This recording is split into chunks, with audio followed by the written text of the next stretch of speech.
150 years ago, 3 gifted sisters lived in this remote place.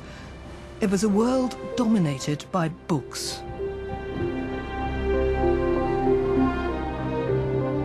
From childhood, they all read voraciously, and in turn, they created their own stories.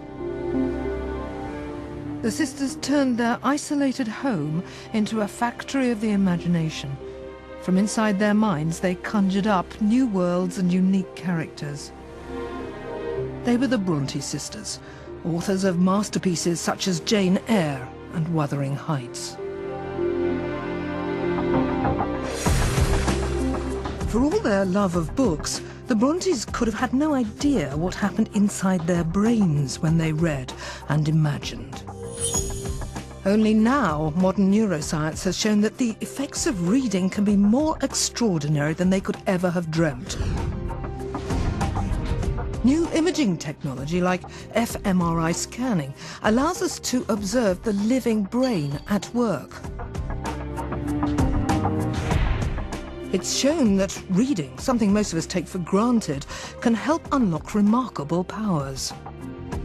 Reading builds new connections in the brain, which in turn allow us to use written words as stepping stones to understand other people's worlds. A good book literally has the power to change you.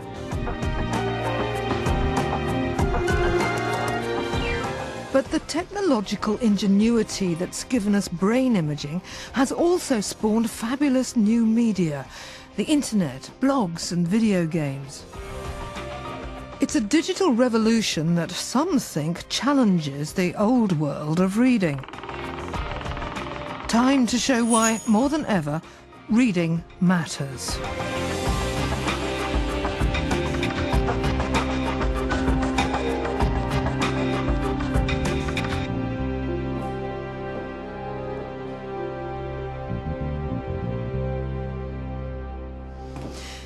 I've always been fascinated by the way that things work, which is why I write about science. The most fascinating thing of all is this, the human brain. It's probably the most complex machine in the universe, and in some ways it's the most powerful too. In fact, it's so powerful, it's even starting to understand itself. When I started writing about psychology, the brain was effectively a black box. We knew what it looked like inside, but what was going on in there was anybody's guess. We could only surmise it from the behaviour that it produced. But that changed in the 90s when we got new imaging technology which, for the first time, could look inside a working, living brain and see what was going on. Since then, we've learnt a great deal about the brain, including the surprising extent to which it's shaped, quite literally, by experience. Lots of our cognitive skills, like speech, for example, are wired in, but others have to be custom-built into each individual. And these include what is perhaps the most crucial one of all, our ability to read. And that's why, although most of us take it for granted, reading is so remarkable. Reading and writing don't come naturally, so to do it, the brain must change.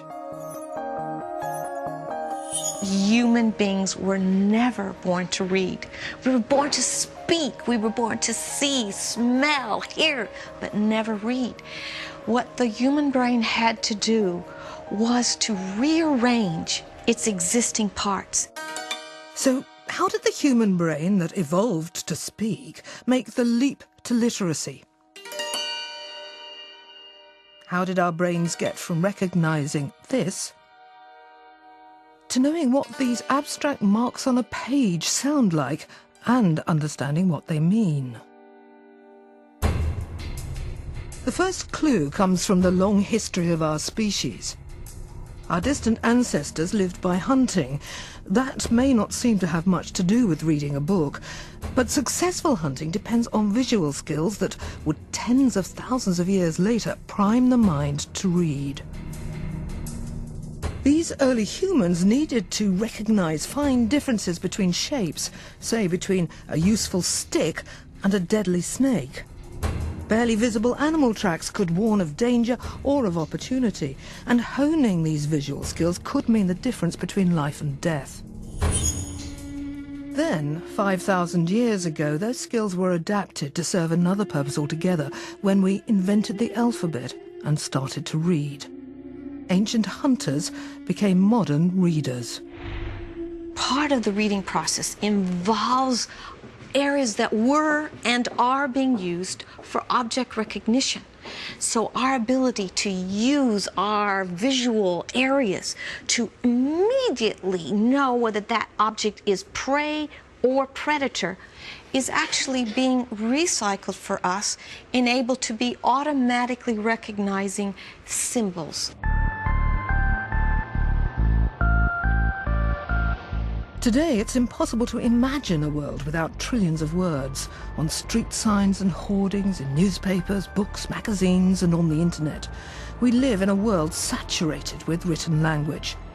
So, how did the brain get rewired to read?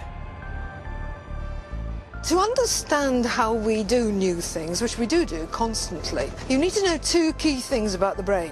One is that it's modular. That is, different bits of it specialise in doing different things. And the other is that it's plastic. The bits change.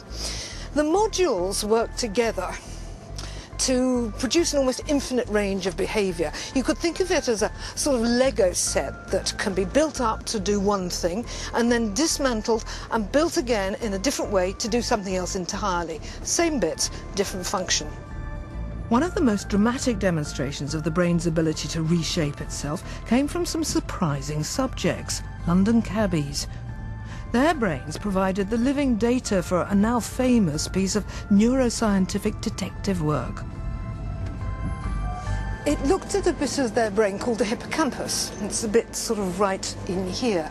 And it's the bit that we all use when we're finding our way about. It helps to code and retrieve knowledge about space. Of course, taxi drivers know more about that than any of us because they have to do this thing called the knowledge, which involves 2 years of becoming familiar with all the back streets of London.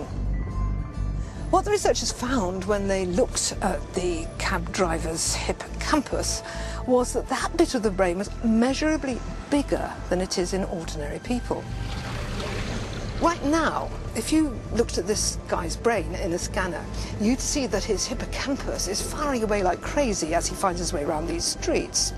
And it's that constant firing away in a particular bit of the brain that builds that area up and makes the module particularly strong. The taxi driver study shows that the human brain can adapt to fresh challenges. In the case of these cabbies, storing an entire map of London streets inside their heads. So does that mean that our brains have a special part, like the hippocampus, that gets muscled up to read? So often in the study of the mind, the most revealing clues have come from brains that, for some reason, can no longer perform particular tasks.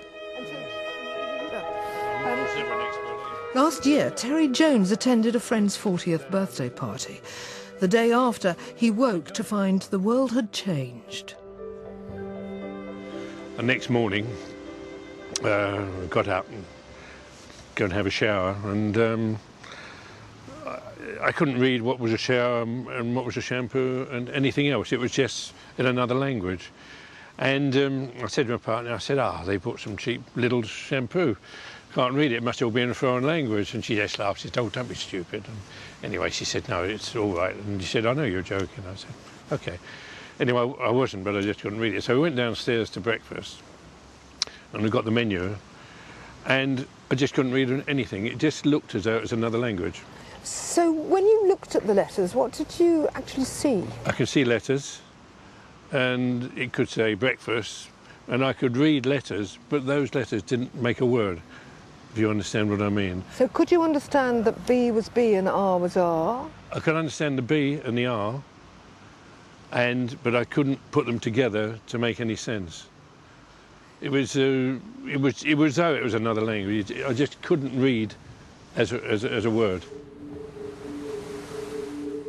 Checked in the hospital and had the various tests, and